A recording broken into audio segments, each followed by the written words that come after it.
भैया इस प्रेत देह से मुझे मुक्त कर दो, तुम्हारा बड़ा एहसान हो।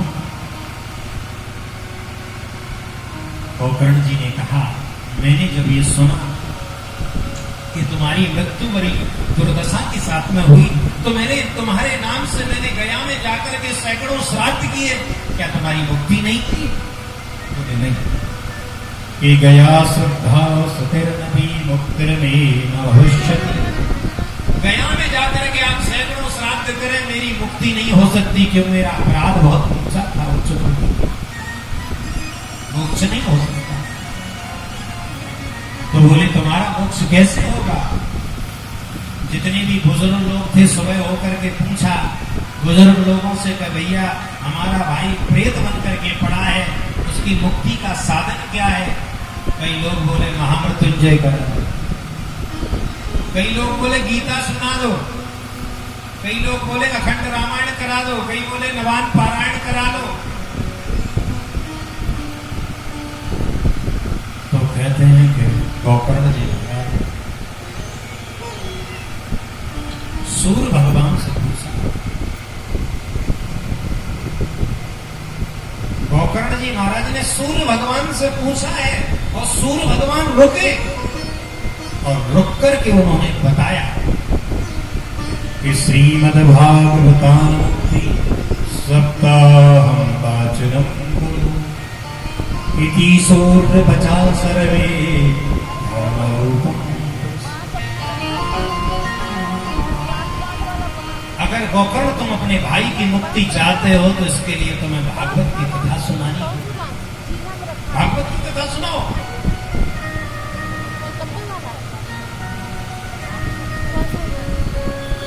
ऐसा सूर्य भगवान ने बताया। उन्होंने जाकर के आषाढ़ मास में इसी महीने में भागवत की कथा का आयोजन धुंधकारी के लिए, और धुंधकारी के लिए जब कथा सुनाने लगे, सब जितने भी गांव के लोग थे सब कथा सुनने को बैठ गए हैं। अब जो धुंधकारी के निमित्त कथा कर रहे थे, मन में संकल्प किया, भैया धुंधकारी तुम जिस भी अवस्था में हो, तुम्हारे निमित्त भागवत कर रहे कथा सुन।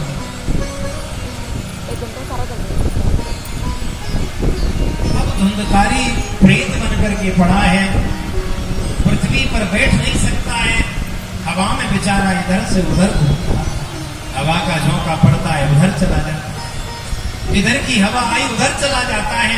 बड़ा तकलीफ में उसने कथा नहीं सुन पाई। उसने क्या देखा, एक 7 यानी सप्त ग्रंथि का यानी 7 गांठ का एक वृक्ष था, वो बांस था, उसी में जाकर के वो बैठ,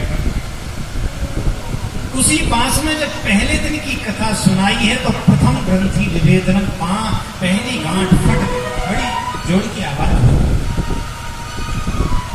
और कहते हैं कि 7 दिन की दिव्य कथा के प्रभाव से सप्त ग्रंथि विभेदनम, 7 ग्रंथियां फट गई। और ग्रंथि फटने के बाद में वो दिव्य रूप लेकर के उसके सामने खड़ा हो गया, भैया आपकी कृपा से मेरी मुक्ति प्राप्त हो गई। और क्या देखते कि विमान भी आ गया देवलोक से, बोले भक्तवत्सल भगवान की जय, विमान आ गया है।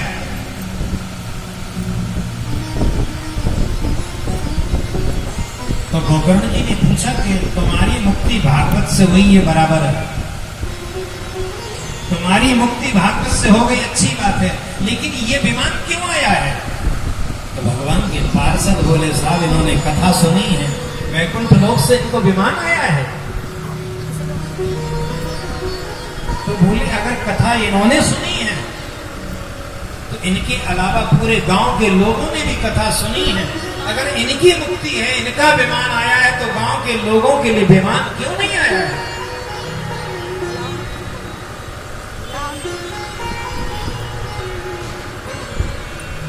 बहुत से श्रोता उनके लिए विमान क्यों नहीं आया है? तो हरिदास भगवान के पार्षदों ने कहा है कि श्रवणस्य विभेदियं फलभेदो, श्रवणं तो कृतं सर्वे न तथा मननं कृतम्।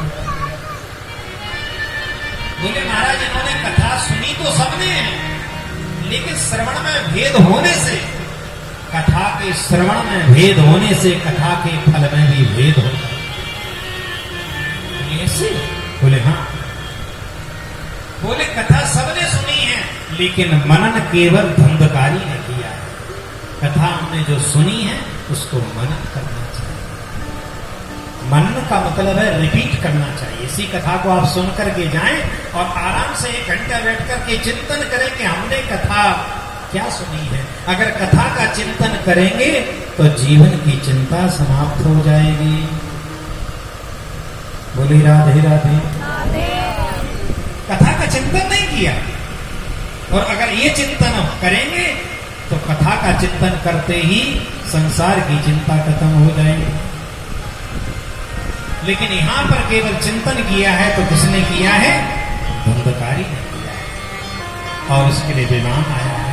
तो गांव के लोग बोले ऐसा करो कि हमें भी कथा दोबारा सुनाओ, हमें भी वैकुंठ जाना है भैया, दोबारा कथा सुनाओ। तो गांव के लोगों को फिर कथा सुनाई, तब सब कथा सुन करके वैकुंठ गए सब। और कहते हैं कि भक्ति महारानी ने जब कथा को सुना है, कथा सुनकर के बड़ी आनंदित हुई। इसके बाद सनत कुमारों ने कहा कथा की विधि क्या है, विधि आपको बताने लगा। तो सबसे पहले कथा में खर्चा कितना होना चाहिए? भागवत की कथा में कितना खर्चा होना चाहिए? बोले जितना एक कन्या के विवाह में धन खर्च होता है इतना भागवत में खर्च करना चाहिए। बोले साहब कन्या के विवाह में तो हम बहुत कुछ कर चुके हैं, भागवत में तो नहीं कर सकते। ऐसा नहीं कर सकते। बैंक का आपने कैशियर देखा होगा, बैंक में कैशियर आपने मिले भी हो, आप में से कोई हो भी हो सकता है। तो बैंक में जब कैशियर होता है तो उसके सामने करोड़ों रुपए आते हैं।